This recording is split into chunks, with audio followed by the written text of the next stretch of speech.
We mentioned Alf Reeves earlier. Now, he was Fred Karno's business manager, and he was the tour manager for the US tours. Now, he was hired by Chaplin later to be Chaplin's studio manager for many years. So again, it's a close-knit community, and he was a close friend. Now, Alf Reeves' brother was Billie Reeves.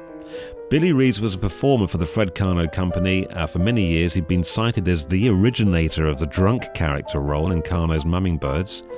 And Billie was even older than Ritchie and Chaplin. He was born in 1866, so he was 23 years older than Chaplin.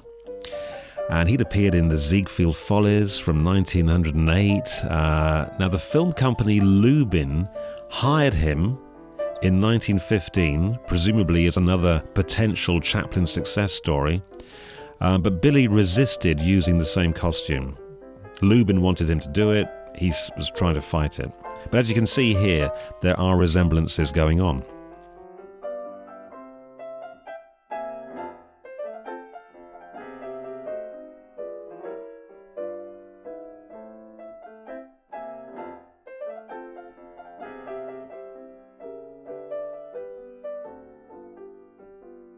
The British Music Hall effect was coming out through the screen, the characterizations, and these film companies were climbing over themselves to try and hire these potential new Chaplin stars.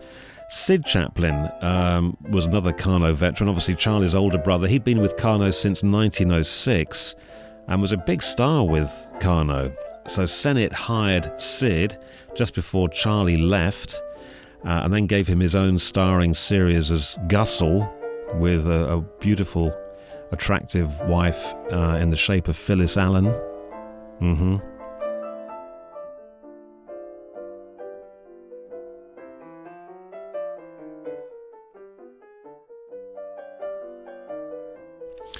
And they were quite funny little films, but they weren't as successful as Charlie's films. And after a while, Sid said, "Nah, I'm leaving. I'm going to be my brother's business manager," and that all worked out fine. And who else in the Karno gang? Well, there's Jimmy Aubrey. Now, Jimmy was born in Bolton in 1887, and he'd been travelling with Karno. He went to New York in 1900 with Karno, and he emigrated to America officially in 1908.